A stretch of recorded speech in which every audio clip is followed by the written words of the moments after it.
Good morning everyone, welcome back to my channel Priyanka Abhiyan. আশা করবো তোমরা সবাই খুব ভালো আছো আর সুস্থ আছো। আমরাও কিন্তু খুব ভালোই আছি। আর দেখো, আমি সকাল সকাল উঠে জ্যাকেট ট্যাকেট পরে নিয়েছি, একটু ঠান্ডা ঠান্ডা লাগছিলো। তো এখন আমি 1 মিনিটের মধ্যে ম্যাগি তৈরি করে ফেলবো, সেটাও আবার দার্জিলিং স্টাইলের। তো সকাল সকাল ব্রেকফাস্ট করব হচ্ছে ম্যাগি, গরম জল, মধু এগুলো খাওয়া হয়ে গেছে। এগুলো আর তোমাদের সামনে রোজই শেয়ার করার কি আছে, এই জন্য আর করিনি। গরম জল, মধু, চা সবই খাওয়া হয়ে গেছে। তো তারপরে এখানে আমি ম্যাগি করতে চলে এসেছি।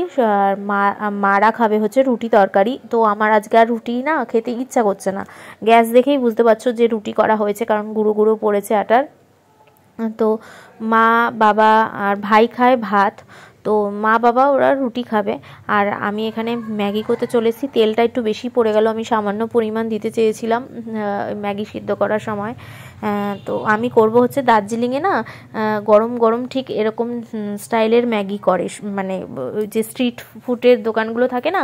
এছাড়াও তুমি যখন দার্জিলিংয়ে ওই এনজিপি থেকে যখন দার্জিলিংয়ে উঠবে, ওরকম যে রেস্টুরেন্টগুলো, হোটেলগুলো যেতে যেতে পরে যে তুমি কারে ওঠো বা কারে আর বাসে উঠলেও তোমার কোনো এক জায়গায় দাঁড়ায়। তো বাসে আমি কোনো দিনও যাইনি, কোনো দিনও আমি এত দার্জিলিং গেছি অথচ বাসে কোনো দিনও যাইনি। তো যাই হোক, যাওয়ার পথে না গাড়ি করে গেলে দাঁড়ায়, তো ওখানে না ঠিক এইভাবে ম্যাগি আর কি দেয়। ম্যাগি খেতে চাইলে এরকম ঝোল ঝোল এত সুন্দর দেয় না, আর অত ঠান্ডা না, ঠান্ডার মধ্যে এরকম গরম গরম ম্যাগি খুব ভালো লাগে। তো আমি এখানে একটুখানি টমেটো কুচি, লঙ্কা কুচিয়ে দিয়ে দিয়েছি। এখন হচ্ছে ম্যাগি মশলাটা দিচ্ছি। তারপরে আমি এখানে একটুখানি জিরের গুঁড়ো, গোলমরিচের গুঁড়ো এগুলোও আর কি অ্যাড করব। আর নুন দিয়ে দিয়েছি, হলুদ দিইনি, কারণ হলুদ তো ওই মশলাটার মধ্যেই নিশ্চয়ই ম্যাগির মশলাতেই দেওয়া আছে, নাহলে ইয়েলো কালারটা হলো কী করে। তো আমার কিন্তু ম্যাগি রেডি হয়ে গেছে। এবার এটা আমি আবার নিজের থেকে এক্সট্রা দিচ্ছি, এটা দেয় না ওখানে। তো ডিম সেদ্ধটা না আমি করে এরকম কেটে কেটে কুচি কুচি করে এর মধ্যে দিয়ে দিচ্ছি, খেতে খুব ভালো লাগে। এটা ঘুগনিতেও ভালো লাগে, ডিম সেদ্ধ এরকম কুচি কুচি করে কেটে দিয়ে দিলে। তো এটাই আজকে আমি করব, একটা হেলদি ব্রেকফাস্ট সকালের। তো চলো খেয়ে নিই। আর তো আমার শাশুড়ি মা আবার এরকম ঝোল ঝোল ম্যাগি খেতে পছন্দ করে না, কিন্তু আমার মানে ঠান্ডার দিনে বেশ ভালোই লাগে খেতে। তো চলো এবার খেয়ে দেখা যাক যে কীরকম হয়েছে। তো ফোনটা আমি স্ট্যান্ড তো আমার জানো ট্রাইপডের অবস্থা খুব খারাপ, ট্রাইপড কিনতেই হবে, এখানে সেখানে রেখে আমার কাজ চালাতে হচ্ছে। তো খেয়ে দেখলাম এত সুন্দর হয়েছে না, কি বলবো, ভীষণ সুন্দর হয়েছে। তো এখন ব্রেকফাস্ট করে এখন তুর্যর আমি লেবুর রস করব, তার জন্য আমি 2টো কমলা লেবু নিয়ে নিয়েছি। প্রথম দিকে বেশি শীতে তো ওকে আমি মানে রস খাওয়াতেই পারিনি একদম, জানো না, কারণ ওর তো ঠান্ডা লেগে যায়। তো সেই জন্য রস খাওয়াতেই পারিনি। সিজন তো চলেই যাচ্ছে, লেবু সিজন আর বেশি দিন নেই, মানে কমলা লেবু। মৌসুমি লেবু সারা বছরই মোটামুটি পাওয়া যায়, কিন্তু কমলা লেবুটা তো পাওয়া যায় না। তো সেরকম এবছর ওকে খাওয়াতেই পারিনি, এত ঠান্ডা পড়েছে না, আবার লেবু খাওয়ালে না ও ঠান্ডা লেগে যায়। সেজন্য এবছর না ও বেশি আর কি কমলা লেবু ওকে খাওয়াতেই পারিনি, জানো না। তো এই জন্য 2টো লেবু এখন থেকে আর কি, এখন যেহেতু ঠান্ডাটা একটু কমে গেছে আগের থেকে, তো সেই জন্য হচ্ছে 2টো করে কমলা লেবু খাওয়াই, নালে বেদানার সাথে লেবু খাওয়াই, কখনো আঙুর খাওয়াই, এইভাবে আর কি ওকে মানে রস খাওয়াই। আর রস করতে করতে আমার চোখে না কমলা লেবু ছিটে এসছে, আর কি জ্বলছিল কি বলবো। তো দেখো এতটা রস হয়েছে। তো ও এমনি রস খেতে ভীষণ ভালোবাসে, মানে যে কোনো ফলের জুস খেতে ভীষণ ভালোবাসে, বিশেষ করে লেবুটা। লেবু আর কলাও খুব ফেভারিট ওর।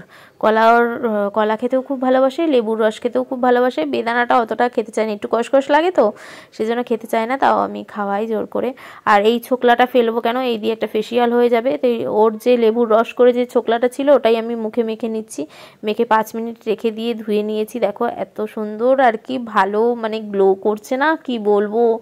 ওই ছোকলাটাও কিন্তু আমি কাজে লাগিয়ে দিয়েছি, লেবুর ছোকলা দিয়ে ফেসিয়াল হয়ে গেছে একটা ইনস্ট্যান্ট বাড়িতে। ভাবলাম কি 2টো লেবুর ছোকলা ফেলে লাভ নেই, তো একটুখানি মুখে একটুখানি ঘষে নিই, মুখে ঘষে। তো 5 মিনিট একটু মানে 5 মিনিটও না, ঠিক মতন 2 মিনিট রেখেছি। দেখো কি গ্লো করছে, খুব সুন্দর আর কি গ্লো করছে ইনস্ট্যান্ট। এত ভালো লেগেছে না আমার, যে যাক আজকে আবার আমাদের একটা নিমন্ত্রণও আছে। তো সেই জন্য তুর্যকে স্নান টান করে খাইয়ে দাইয়ে আমার বাবা অফিস থেকে আসার পথে আমি বললাম কি তুর্যকে নিয়ে যাও, তারপরে আমরা ওই নিমন্ত্রণ বাড়িতে যাব। নিমন্ত্রণ বাড়ি বলতে আমাদের একদম বাড়ির পাশেই পুজো বাড়ি, রাম ঠাকুরের পুজো হবে। তো ওই কাকিমা নিমন্ত্রণ করে গেছে আমাদের সবাইকে, আমাদেরও নিমন্ত্রণ, মেজমাদেরও নিমন্ত্রণ, শিবানী কাকিমাদেরও নিমন্ত্রণ, মানে যেহেতু একদম পাড়ার। তো সেই জন্য আর কি আমার শাশুড়ি মা বললো বাবাকে ডেকে নে, ওকে ওই বাড়িতে পাঠিয়ে দিই, কারণ ও যেহেতু খাওয়া দাওয়া হয়ে গেছে, ও এখন ঘুমাবে। আর আমাদের সাথে ওকে যদি নিমন্ত্রণ বাড়িতে নিয়ে যাই না, আমাদের টেবিলে খেতেও দেবে না ঠিক মতন, আর মানে দুষ্টুমি করবে। ও তো এখন ভীষণ দুষ্টুমি করে, তোমরা তো দেখোছই। আর সেই জন্য বাবার কাছে ওকে পাঠিয়ে দিলাম। ও এখন আমার মা ওকে ঘুম পাড়িয়ে দেবে। তো ও এইমাত্র মা ফোন করলো যে ও ঘুমিয়েও পড়েছে। আর আমি কিন্তু এই ড্রেসটা পরে নিয়েছি, সেটটা আর কি, প্যান্ট আর কুর্তির সেট, তোমরা আগেও দেখেছো। তো এই সামনেই যাব, তো একটা স্টোল নিয়ে নিলাম, যে পুরো শুধু মানে যতই হোক ঠান্ডা তো এখনও সেভাবে যায়নি, একটা স্টোল না নিলে খুব খারাপই লাগে, মানে গায়ে একটা ঠান্ডার জিনিস না নিলে একটা কিরকম লাগে। তো সেই জন্য আবার নিচে এসে দেখছি কি আমার না ফট করে ঠান্ডা লেগে, মানে খুব ঠান্ডা লাগছে, জানি না কেন, অতটা ঠান্ডা কিন্তু সেরকম ছিল না। তা ভাবলাম যে না সোয়েটার পরে নিই, আর কাকিমা এখানে কান টান পেঁচিয়ে সোয়েটার পরে চলে এসছে। আসলে দেরি করে স্নান করা হয় তো আমাদের, আর দেরি করে স্নান করলে দেখবে একটু ঠান্ডাও লাগে। তো এখানে মেজমাও রেডি হয়ে চলে এসছে। তো এই যে আমার ফুল লুকটা দেখো, মার নিচে হচ্ছে মার আলমারির থেকে তোমাদের দেখাচ্ছি। তো চলো এবার আমার শাশুড়ি মাকেও দেখাবো। শাশুড়ি মা এখনো রেডি হচ্ছে, এখনো ফুল রেডি হয়নি। আমি বলছি মা তুমি তাড়াতাড়ি রেডি হও, তোমাকেও তো দেখাতে হবে।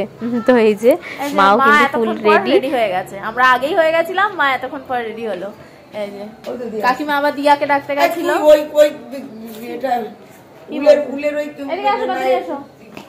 এই যে দিয়াও রেডি।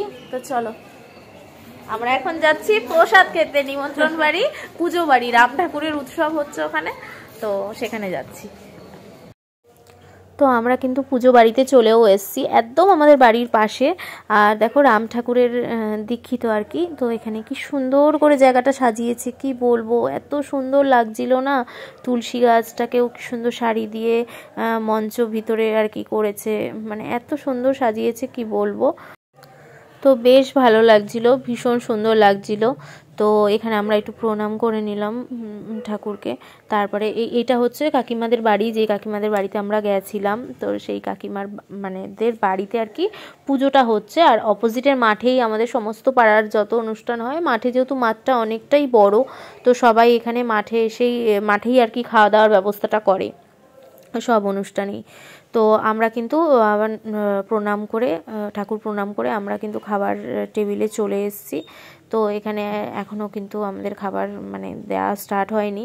আর এই যে দিয়েছে দেখো, খিচুড়ি, বাঁধাকপি তরকারি, বেগুনি, কি বলবো তোমাদের, এত টেস্ট হয়েছিল না। খিচুড়ি, বাঁধাকপি, বেগুনি সমস্ত কিছু ভালো হয়েছিল। খিচুড়িটা এত ভালো হয়েছে কি বলবো, বাঁধাকপিটাও ভীষণ ভালো হয়েছিল।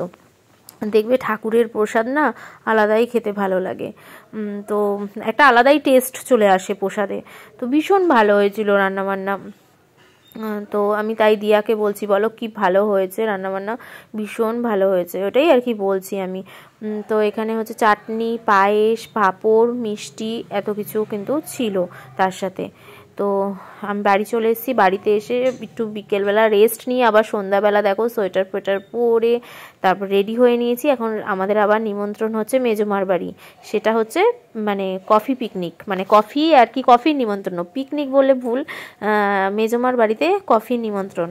তো তার জন্য তুর্যকেও রেডি করে দিয়েছি এখানে খাইয়ে দাইয়ে। ও তো আর কিছু খাবে না, ওকে দুধ আর ন্যান আর পিডিয়াশিওর খাইয়ে সোয়েটার পরেই রেডি করে দিলাম। আর ওর এখন রোজই এখন নাটক হয়েছে, মামা জয় শ্রীরামের টিপ পরবো, এইটা একটা বায়না হয়েছে রোজ, এই নতুন দেখেছে জয় শ্রীরামের টিপ, ওইটাই এখন বায়না করে। তাই সেই আবার আমি সিঙ্গার টিপ দিয়ে ওকে জয় শ্রীরামের টিপ পরিয়ে দিলাম। এটা হচ্ছে ও খুব পছন্দ করছে এখন কয়দিন চলবে আর কি।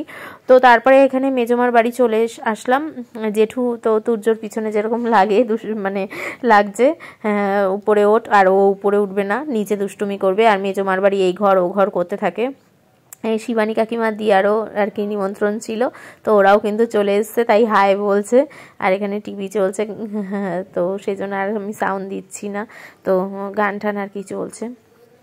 তো মেজো মা গেছে আবার আমাদের জন্য কফি করতে, যেহেতু আমাদের কফির পিকনিক। আর এখানে আমরা সবাই মিলে খুব বসে গল্প করছি, এনজয় করছি আর কি। সন্ধ্যাটা খুব ভালো, মানে খুব খুব আনন্দ হয়েছে আর কি, খুব সুন্দর ভাবে কেটেছে আর কি সন্ধ্যাবেলাটা। আর মেজো মা আবার এখানে গরম জল এর মধ্যে মানে হট ব্যাগে গরম জল ভরে আর কি এনেছে, যে পাটা এক এক সময় ঠান্ডা হয়ে থাকে না, কিছুতেই গরম হয় না, পায়ের মধ্যে দিয়ে রাখলে দেখবে ভীষণ আরাম লাগে, শুধু পায়ে না কোমর ঠোমরেও দিলেও ভীষণ আরাম লাগে।